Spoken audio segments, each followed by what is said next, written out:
Good morning, good afternoon, good evening. Welcome back to the Mindable Podcast, wherever you are in the world. This is MP Strydom again. I'm your host. And as always, it's a pleasure to have you. We really appreciate your time and the time that you set aside to listen to this podcast. And we really do our best to get some interesting guests for you.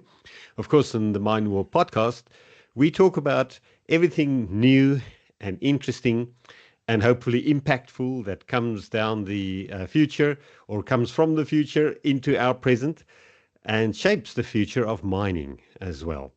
Not mining only, but mostly the mining technical industry and digital solutions and services that surround that is what we are interested in. We talk to innovators and investors into that innovations, and then the igniters who take it to market, and of course, very importantly, also to implementers or the mining industry experts that take this technology and make it work and get the actual value from it at the mines. And today we've got a guest from Collaborit, or if I have to use their full name, Collaborit Asset Management Engineering. Our guest is Devin Askham. He is Global Business Director at Collaborit. And Devin, welcome to the podcast. Thank you, MP. Happy to be here. Looking forward to it. Absolutely. And we're going to talk about all things asset management today, but we're also going to talk a little bit about, your job as I call it, an igniter, and how you take technology and interesting services to the market also, and what you see changing in the market and so on. So I think those are both interesting topics. It might be good for two separate episodes, but let's give it a go. Cool. Before we dive into those questions, then why don't you take a minute or two and just introduce yourself? Thank you, MP. Happy to do that. Yeah, the name's Devin. I've been in asset management just shy of a decade. Started my asset management journey in Saudi Arabia, of all places. Wow. Shortly after Saudi made the transition to the UAE, at which point COVID came and my Middle East journey came to an end. That brought me back to my home nation, South Africa, which I was quite happy about. At that time, I started working domestically on asset management projects. I also started my own asset management consultancy in that time, where I was working between South Africa and Zambia. And that's when Collaborit approached me, and there was a value proposition to say, instead of growing on my own, to grow with something that has momentum. And that's a vision that I believed in and a team that I believed in. And that's how I sit here 2 years down the track talking to you. Looking after Collaborit's global business portfolio. What that means is I look after globalization strategy, Right. as well as a few key accounts. So there's a couple of projects where I sit as an executive advisor into the account. And that's really because what's most important to us is reputation. We're in a people-to-people business, not business-to-business business. Oh, that's interesting. So it's been a good journey. Looking forward to a bright future, and happy to be discussing this with you. That really got me thinking, a people-to-people business. I like that. I was just in a meeting with a friend from the past, I should say, from a really senior position in a global consulting business. And we talked about the fact that before any customer buys anything from you, they've got to, so to speak, buy you, right? They've got to trust you before they trust any of the products or services that you have. Absolutely. Absolutely. So that's a very interesting background. Now, maybe a little bit more about asset management, asset performance management, enterprise asset management. There are so many names that are being used in this industry. Tell us, just give us a thumbnail sketch of the world in which you live. Okay. That's not as easy to do as one would think. Right. I think conceptually how I would define it is a framework that governs the way you make decisions Mm-hmm. for owning infrastructure. Okay. And that's across the life cycle. So Mm-hmm. the reality of what we focus on, most people will know asset management from a banking or a investment advisory position, where we Yes. look very much on the physical side, which you are very familiar with. And I only cite that for some people that may not be as familiar as you and I. But there's real implications to the decisions you make when you own $1 billion worth of infrastructure. Mm-hmm. And 1% becomes very important. So what we focus on in enterprise asset management is nailing down to that 1% and creating a conservation equation at that 1% that has real bottom line benefit and impact on the companies that own these large infrastructure footprints. And so conceptually, I'd say that's where it exists. Tangibly, what it means in the modern era is visibility. That's the way I want to Okay. capture it. And I think if we start getting into tech and enablement, we'll uncover this a bit more. But our aim is to provide visibility into the metrics that govern decision making, to bring the correct layer of motivation and substantiation to decision making, so that managers, executors, and the board can act with confidence when they make investments or make decisions regarding the significant infrastructure that they own. And yeah, So that's what we do. yeah, I love that. But just before we drill into that a little bit more, you're talking about infrastructure, significant infrastructure or assets. Are you mostly now talking about large fixed infrastructure, moving capital assets? What kinds of infrastructure kind of do you have to own in order to really make an effort to optimize your asset management strategy? Fantastic question, MP. I think you'll be surprised to hear this. Predominantly, our customers are miners, Right. but we go from banking to pharmaceuticals Oh, in our wow. offerings and with our customer base. So if you own something that fulfills a business function or generates value either within a business process or within a customer experience, in banking, that may be an ATM. That ATM needs to be maintained. And the moment you're looking at 1,000 ATMs spread on a significant geographical footprint, it becomes a complicated exercise to maintain and guarantee that customer experience. And so it's contextually very important in terms of what the value proposition is to the business. And we'll get into that as well. But it doesn't matter. If you own civil assets, mechanical assets, electrical assets, control and Property. instrumentation, anything, it doesn't matter. If a roof needs to be painted or water sealed on a fixed cadence, Yeah. and you own 1,000 roofs, that's a significant expense to your business. And 1% may translate into a bottom line benefit of, 100 grand extra dividends that you can declare. So it doesn't matter where you play. The principles are consistent and transferable. Yeah, that makes for good business, I'm sure. But you guys didn't obviously, with respect, suck all of this out of your thumbs, or you didn't start from zero when you started to think about your unique approach to asset management. There are, MBA textbooks are full of strategies and methodologies and so on. And you've got a deep history with SAP and SAP's enterprise asset management solution portfolio. Is that right? Correct. So what is that relationship, and how do you maybe take SAP or SAP EAM and take that forward? How does that work?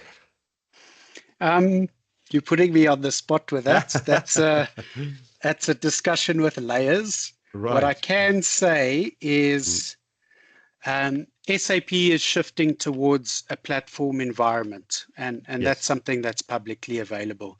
What our focus is as a SAP partner, which we've been for a number of years, is to try and fill some of the white space that exists from a user experience point of view and from an ease of use point of view.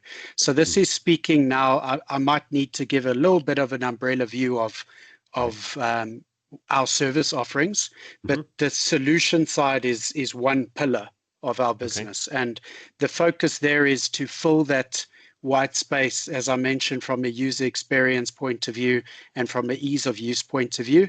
And it's to try streamline and simplify and also to automate as much as we possibly can on a Hmm. user and front end environment. So you don't have to go and dig in the details.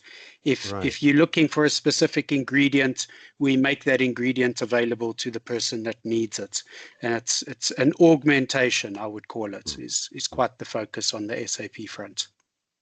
Yeah, that's interesting, and that's a term, the white space term that I'm very familiar with. You know, the idea Mm, that SAP has a core focus to mm, fulfill certain functions that they believe is strategic to their roadmap and where they are going, and that still leaves a lot of space around that for service providers and even other technology providers to mm, develop solutions that either interface, augment, or improve the mm, capabilities that SAP has. Isn't that right?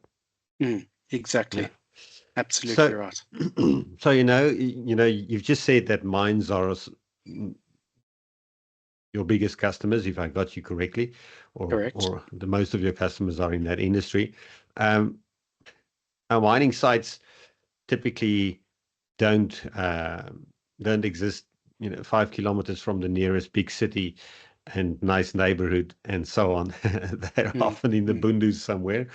Um, mhm, and with that comes, I'm sure, some very interesting enterprise asset management challenges of their own. So mhm, maybe you don't have access to um, the right spare parts to maintain a certain piece of equipment really quickly, mm, or access to fast service, or a variety of things that would make it more difficult if you were a mine in a strange environment or a remote mm, environment. mm. Um, do enterprise asset management strategies look at those kinds of things that are very specific to mining, and kind of then or do yours build an approach that says, well, these are the package of things that you need to keep in mind given the industry that you're in? Mm, mm. Cool. I'm excited about this question. What I do want to do, if you don't mind, Yeah. is take that topic and I want to zoom out because Okay. the umbrella statement here for me is context is everything. And then Okay. I want to zoom in from a broad context into answering your question. So I want to zoom all the way out and say Collaborit started 20 years ago 25 years ago nearly as a SAP practice, and we've grown organically, not through M&As. So we've Okay. had no acquisitions, we've had no mergers. It's been a augmentation of a core offering that exists at a Right. data level. So that's where it Mhm. really started. And I think when we get to the technology portion of the discussion, which I'm Mhm. sure we'll be unpacking how decision making based off of good data is the future. And Right. so everything is augmented out of that within our environment. And what Mhm. we've done is grow very organically into a business that offers solutions and partnership across the entire asset management lifecycle and Okay. across a comprehensive list of people, process, and system. So we're not only focusing on SAP, we're now focusing on the process side as well as Okay. the people side. So zooming in now to answering your inquiry is Mhm. our reliability engineering practice, which was born out of observing the gaps in the SAP data sets and the way data was being managed to Mhm. enable effective decision making. We realized the inputs into SAP are as important as the configuration and the governance of SAP. So that's Yes. how we started our reliability engineering practice. And what we'll look at there is in pre-feasibility and feasibility, we'll look at design for reliability principles to Right. make sure that you're actually building a plant that is capable of achieving your design outcomes. So that's not always the case. Sometimes people cut corners and there's Mhm. critical assets that you can't get to and maintain effectively because they've not been designed effectively. once it's been designed and constructed, we look at the operational readiness and the maintenance readiness. And this is where it comes very specific to what you asked on a spare parts and a forecasting and a predictive analytics environment. Right. Which is relevant if you're on the copper belt in Zambia, you're landlocked, supply chains are a large constraint, and critical asset failures are a large production impact. And that goes straight to your bottom line. So there's a big side of data analytics and data enablement that we focus on in the reliability environment to make sure that we mitigate those risks. We provide the visibility and we provide the substantiating data for management to say, you know, we need to spend an extra X on stock holding of spare parts for these critical assets. And it's an informed, justified decision. And that's really empowering for people. And I think it speaks to why we are growing in terms of market uptake and reputation and customer base the way we currently are. And speaking of growth, I mean, you are pretty global at the moment. Well, maybe not global, but at least very much international, right? Where do people, or where do you find the biggest not source of your income so much, but the biggest clientele around the world? I would say the bulk of our revenue is still Africa, and Africa representative, Sub-Saharan Africa is the biggest. Right. We've had some Northern Africa, but mostly it's homegrown. The international, I would call us continental more than I'd call us international, if that makes sense. We've got offices in Australia, we're in Canada, we're busy incorporating in America, we're active in Europe and the UK. I had the privilege of bringing in our first South American project last year. So we definitely getting to global, but at the moment, I think it's, if I can go back to what I said earlier, context is everything. And the fact that we've grown quite organically is not only due to it being our culture, it's also the nature of the business that we're in, because it's very specialized. And it's difficult to bring SMEs in and to scale quickly in this business because there's contextual awareness that is only built over time. You can't textbook learn that. And so it's quite difficult for us to double year on year. I don't think that's realistic from a human capital point of view. And our reputation is very important to us. That's the one thing we'll never let go of. And so it's been systematic. We're continental, but within those continents, we are busy diversifying and growing quite quickly. Absolutely. So it's not only about a product that you provide, but it's also guidance and services and solution design and thinking and engineering that goes behind that. Absolutely. I think the greatest enabler in a service environment for longevity on an account, because that's what everyone wants, right? We want to get to an account, we want to open that account, we want to grow that account, and we want to embed that account in our pipeline. And as a business developer, that's one of the things I look at. And the key enabler there is your reputation. So if we zoom out and we go back to basic human principles, I'd say that your character is who you are, but over time, your character in your consistency becomes your reputation. And so reputational impact as a service business needs to be the most important KPI, and feedback from your customers feeds that KPI. And what we never want to do is grow beyond our ability to uphold the baseline reputation that we set as non-negotiable. And that is that we save our customers more money than they spend on having us there. And that's asset management 101. If you look at optimizing your ownership of an asset, if me as a service provider doesn't create more savings for you than the spend you have on having me there, then it's not a sustainable business model. And that's very attached to the quality of people we have. And that speaks straight back into our organic growth and why we've not tried to over leverage or overutilize successes. We're just saying, there's value in consistency, there's value in reputation, and there's value in being able to reproduce good results. And I think that's at a broader scale what Collaborit's known for, and we don't want to mess with that reputation. So that's good to know that that is a like a core value of the business too. You can't earn unless there's a saving. I almost Correct. want to say, yeah. Yes. Yeah. But speaking of that, it seems to me that there are many companies who are making claims of maintenance savings based on all kinds of digital solutions. Most of them on the preventative side. The earlier I know if something might go wrong, the better I might be at preventing unplanned failures or unplanned maintenance and so on. And from what I've kind of read up, it sounds to me like companies in the mining industry are supposed to budget around, and you might correct me here, but about 2.5% of asset replacement value, annually to implement regular maintenance.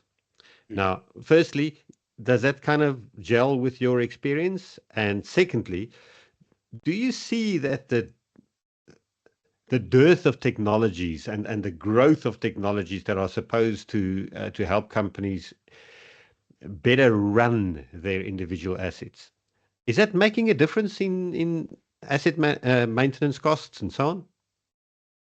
Yes, I think on those figures, when we're looking at structural assets, we're looking at 3 to 6% of capex replacement value on annual spend, and your electrical mechanicals a bit higher. You'll be looking between 6 to 10%. And what drives where it sits in that range is really what is your OEE target? What is the criticality of that asset? So there's some room to move within that space. But to really have confidence on what the condition of the asset is, those are typically the industry norm ranges we would look at. In terms, so I think there's two parts to your question, and I'm going to separate it into two answers. The first is, data is always representative, and it's not factual unless it's realized. But we're in the science of making sure that you don't realize that cost. So there is an ambiguity and a gray scale there that says, how do you justify the saving when you're not actually realizing the cost? Well, it's like, because you're not realizing it, but because you've not realized that it's not true. So all we can then do is look at the history, at what you have realized, and model that into a trend, which becomes your predictive analytics. And that's how we make the decision. So we'll take an example now at one of our multinational customers. We've been to one of their operations. They're an underground miner, and they've done with us a risk assessment, both through a physical asset management baseline audit of issues to identify, low-hanging fruit value propositions, as well as for each of these items in their percussion fleet, a risk dashboard looking at trends and profiles of the performance of the equipment.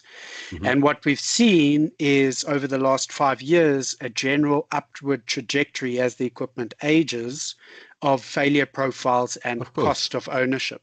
And that's then, if you pull tangential lines against that prediction, you can say, well, this is your optimal replacement point, because we can move back to a baseline cost of ownership from year one, when you acquired this asset, which we have, and then compare that to if you own it past this point, where your cost of ownership is going. So it's a very informed, real data decision, but you never really materializing that cost, which is the link to the first part. I never did the transition properly, but that's, how I see those two. Yeah. And from where I stand, I've been involved in um, production scheduling solutions, planning and scheduling solutions for a long time. And I always see this tension between the maintenance team wanting to optimize for maximum availability of the asset and the production team wanting to optimize for maximum utilization of the asset. Mm, And somewhere in between those lies OEE. mm, Um, so surely in your development of strategies for for maintenance, as an example, there has to be an awareness of what the machine, if it is a machine in this case, let's call it the asset, is supposed to be doing, whether it's where it is supposed to be doing it, how available it must be in order to be valuable to the operation, and so on. Are those all parameters that you can take and that you can calculate in your models? absolutely. Absolutely, it is. I think one of the key value propositions we offer is going back to visibility, and it's Mm, visibility of what needs to be visible. mm. We've observed a lot of customers where they set metrics of schedule compliance, but schedule compliance doesn't speak to what your availability on that piece of equipment actually That's is. right. It's only that you've done what you've done. Doesn't Mm. matter that you've done it from a tea room. It just matters that you closed the work order. And Right. those are real operational issues. So I think in an asset management environment, you cannot get away from being on the ground, seeing the realities. Again, that context is everything. Um, we're a B2B business, but Right. the outcome is for the end user, which you could argue is a customer. I mean, if we go into the science, that's not true. So please don't criticize me on that. But we we are selling to a business on behalf of benefit to the end user, and because of that benefit to the end user, there's benefit to the shareholders, and there's Right. benefit to the community at large. So in that environment, we don't do cookie cutters. It's very bespoke. And Mm. often what we do with our data team is actually criticize and scrutinize the targets that they set for themselves. Um, an example on one of the most recent projects where I was actually the project manager was redoing the criticality assessment on some of their crane fleet. Right. And what I did was I took an export of all the production data over a 48-month cycle. Hmm. And I said, okay, let's scrutinize systems on this crane because this crane has multiple hoists. It has sucking and filling assemblies. It has the long travel. There's multiple Mm. functions, and each of those functions have a different importance. So you can't put an umbrella KPI, on the performance of the crane as a whole. You need to go into the context, into the requirement, and define how important an individual system is on that crane so that you can assign the right prioritization and attach to that the right maintenance budget and the right resourcing Mm. allocation to really optimize. I Yeah. mean, we're talking about nuts and bolts optimization, not about aggregate optimization. Mm. Yeah. Mm. So that of course is one of the benefits um, of the SAP world within which you live. That it is an ERP world, right? So Yes. that means that you've got access to the planned work, you've got access Mm, to what is in progress, you've got access to what will happen, you've got access to past data that has happened, and so on, and you've got the supply chain for parts and material coming this way, and you can create job cards. So yours is not a, with respect to the many companies that have that, yours is not an Excel sheet separately that sits here and says, all right, well, my machine says it's got to be maintained every so many hours, and this is what's going to happen, and therefore religiously I do that, or else the warranty goes. Yours is really performance-based and mm. also value-based management strategy that you then offer. Absolutely. And I think you're touching on something that I reluctantly say because some of your listeners would have gone the other direction to what we've gone, where Right.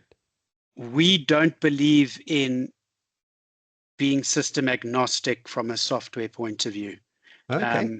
we don't think it's a good thing. And we are involved in data migrations and S4 migrations and data enrichment with customers globally. And one of the consistent things we've observed is a SAP environment. So we've committed to SAP as our domain of focus. Right. Obviously, we have our engineering expertise, which are agnostic, because there it doesn't Yes. matter what your platform is, because engineering is engineering. But on the system side, we've gone straight into a SAP focus because we believe it's the best system, and it's because it's where we've chosen to create the most value. But when you take a SAP environment and you start augmenting it with systems that exist outside of it, it creates a lot of complexity. And in many instances, when you start looking at strategy, it creates a duplication of the point of truth. And Right. so you create a reality where you need to maintain truth in SAP and you need to duplicate the truth in an external system. Otherwise, they lose alignment. And there's this continual double layer of truth, which becomes an administrative nightmare. So all of our solutions are 100% embedded in a SAP namespace. And it's switch the button, it's there, all of the data is available. And anything you do in the front end is pushed into the back end and changes in SAP. And it really makes the user experience a lot easier. On the other side, what that allows us to do as we build these analytical platforms, if I can call it that, and we start looking at embedding our FMICA workbench from a strategy point of view, it makes it so much easier to make your decision making inside a SAP instead of outside. So you're only ever maintaining one point of truth. And I think from a value proposition, that's quite important. So you were talking about UI. I've heard it said that, SAP gives me such a rigid area or user interface within which I've got to work, and many off-the-shelf apps are easier to use and so on. And then SAP introduced Fiori and UI5 and so on. Is that something that you use to customize solutions for customers, or how do you make it so that the customer still has that rich user interface, user experience while they are working with, let's admit it, a somewhat rigid by requirement back end? So what we've done, not all of our solutions have migrated just yet, but we're busy to have the full spectrum of our solutions. We've got about 19 in total, I believe it is now. Right. But all of them will have a Fiori front-end environment. Okay. And because that's embedded in SAP, we'll go into the customer's native SAP environment, and you'll have a button to open up the graphical scheduler, which is a drag and drop interactive Gantt chart environment with visibility into work center availability. If you've got success factors enabled, then you're tracking the appropriateness of a user profile into a specific work order. You've got all of that in a Fiori front end, and you can drag and drop and play with your scheduling in a very user-friendly manner, and then save that straight into the SAP backend without any API or backend integrations needed, because we're already in the SAP environment. But we bring all of that to the foreground. So you don't need to go search for individuals. You can even do bulk edits. It's very user-friendly. Yeah. Well, yeah, that's awesome, and I think we don't need to delve into the depths, but it is necessary for people to understand that enterprise solutions do not necessarily have to mean wooden stuff that cannot be configured to be user friendly for my site and its unique requirements. I'm gonna move on beyond that and just ask you a little bit about about mining and its approach to maintenance and its adoption of things like, I know it's now almost an old term, but digital twins to represent, to give a digital representation of what's going on in the physical world. Do you see digital twins getting a bad name because too many people sell it and they don't really know what it means? Or do you see that there's maybe a consensus understanding that's emerging from the market that says this is what it means in order to be something useful and valuable? I think both are true, MP, Hmm? because truth is based off of your experience as an individual. And I think, Right. some people have Hmm. experienced it positively, some people have experienced it poorly. I'm not going to gander as to whose fault that is, although we can read between the lines. All I can speak about is from our experience, simulations and digital twins is having a very steep upward growth curve. Yes. And post COVID, post supply chain constraints, post people availability. Now, some Hmm. people have gotten used to this remote work experience and they don't want to go back to the site in Timbuktu.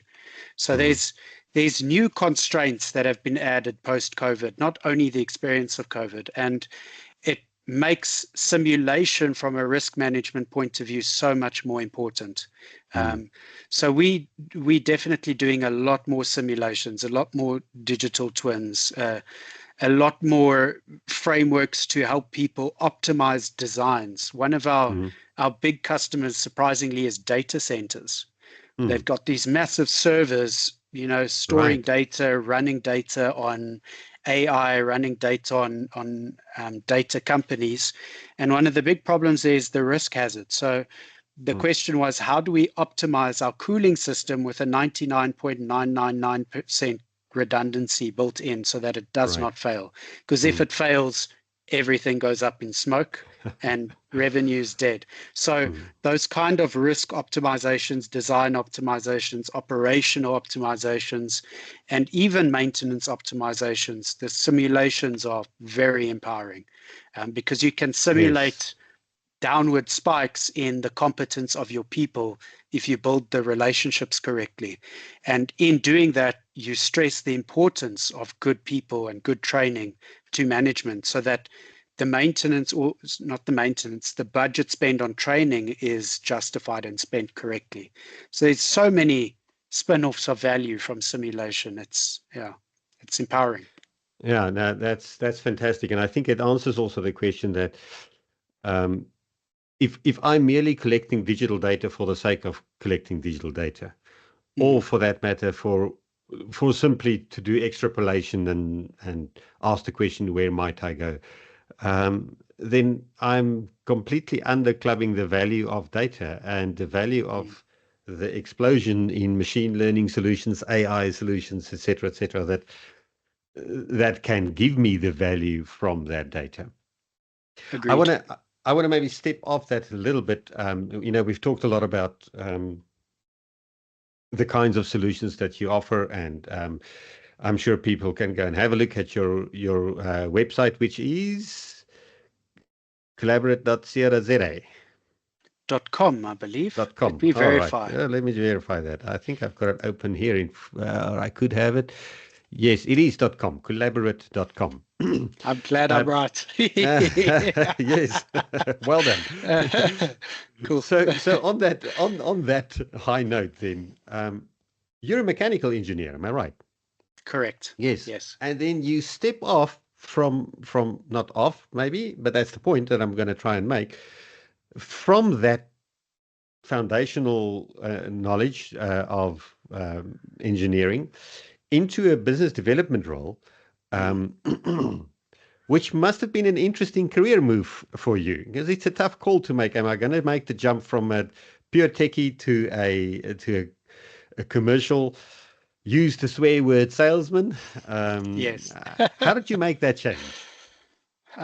Sure. Good question. I think I'm going to learn as much from answering this as what you are, MP. Um, I think if I go to fundamentals, what engineering teaches you is problem solving, and that yes is always the default answer because you design the solution that meets the requirement. And I Wow, think that's for good. me, I've carried that into work. Uh-huh. And my passion is strategy.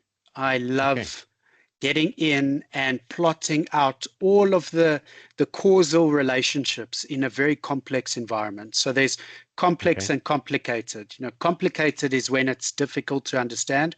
Complex is when there's so many different little aspects that it becomes complex, but it's not And complicated. then there's mysterious, and don't you just hate Yeah, those? yes, absolutely. That's when no one gives you the actual truth. But in that complex environment, what gets me going and what has always been a natural gravitational pull for me is to simplify complexity and to build Okay. a long-term planning strategy. And I've seen it in all three engineering asset management service provider companies I've worked for Mhm. up until now, that I've gravitated towards an account management role because I try and unpack the complexity into simplicity and build a roadmap with the stakeholders I'm engaged with. And Right. fortunately, I had a track record of success in those roadmaps, Mhm. and it's led to a place where the portfolio that I look after goes from an operational to a corporate level and to a regional and then to a global level. So Mhm. it was quite a natural transition from that point of view. The part that's been an adjustment from engineering, where there's always one right answer, is in business, there's never one right answer. There's Yeah. 17 ways to skin that cat. And so that's been a Mm. learning curve. But I've been quite privileged and fortunate to be within a team that has a team mindset. Mm. Mm. And we don't do things in isolation. My title might be Director Global Business, but it doesn't mean that everything we do globally comes from a single source. It Mm. really is a sit together, plan together, act together, own together environment. And that's made it a lot easier. Um, Mm. my advice to I other like that. engineers, mm, So sorry, yeah, you go ahead first, and then I'll chip in. Yeah. Your just advice my to other engineers. my other engineers would be have an open mind. Don't be so rigid because we're prone to rigidity. Yeah. But yeah, it's been a good journey. But I noticed this approach right from the start. You were talking about the collaborative approach at Collaborit. Well, Mm, it shouldn't be a big surprise there. It's in the name. yes, yeah. But the when you talked right in the beginning about how you are heading up global business development, but you also are still involved, Mm, even if only in an advisory role, maybe on some projects. And mm, I think that's probably a key requirement in being a successful igniter, of mm, technology in the industry out there. That you've got to have, in order to have real, not plastic, empathy with the kinds of problems that your customers sit with. You've got to understand that organically. You've got to have to. Uh, it's better if you've been there yourself and felt the pain than if you can mm. just describe it because you've read about it on ChatGPT. Yes, absolutely. Yeah, and I Uh, think it speaks to an accountability framework as well. I'll share that I do not like salesmen, right? Yeah. particularly when the salesman has no vested interest in the provision of what he sold. And Mm. it's something that we've really put emphasis into to say we'd rather have a larger exco and have 50% of our exco's time billable inside of projects actually executing the work that they've promised to deliver versus having a smaller exco saying, yeah, take all of this and we sit back, it's execution and the operational director's responsibility to deliver. We don't do it that way. Um, Right. you'll if there's a project issue, Yanni, our CEO, will be in the call to deal with the matter and will get in the trenches on the project with the team to make Mm. sure that our graduate understands the importance of his role.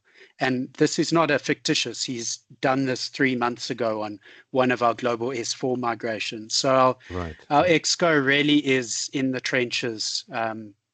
Obviously, Mm. it ups and downs Of based on course. requirements, but we've got a strong ethos of accountability for what we promise and then delivering that because that's where Right. our reputation exists. Yeah, Yeah. it's important. No, that's really awesome.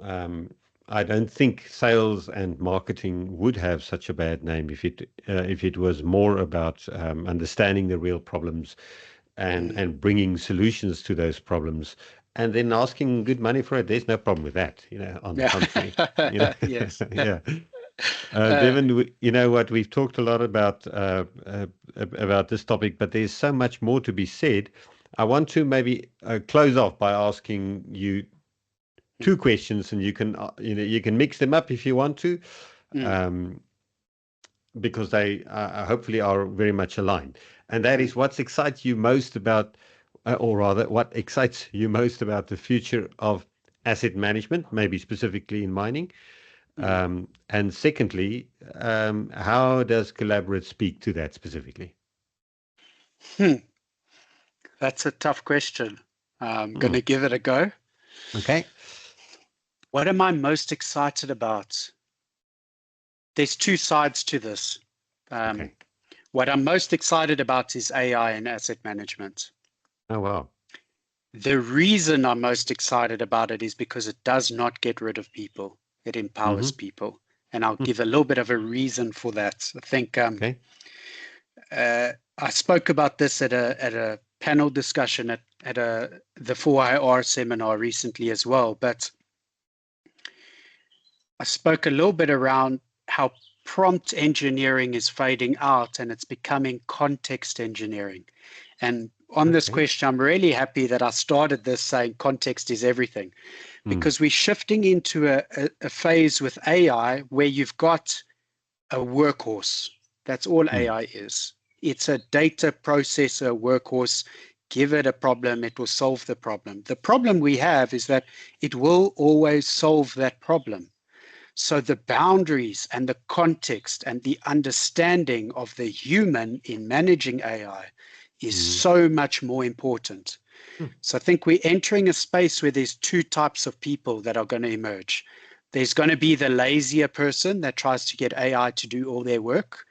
And Mm. then you're going to get the person that becomes even smarter because they understand the contextual demand of AI in really Right. solving problems.